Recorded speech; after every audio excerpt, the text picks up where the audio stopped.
एक बिल्ली थी जो हर रात उसकी छाती पर बैठती थी और चुपचाप घूरती थी।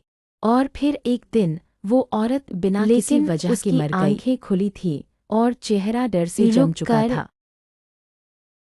कैमरे ने सब देखा, उस बिल्ली की तीसरी आंख जो सीधे हमें।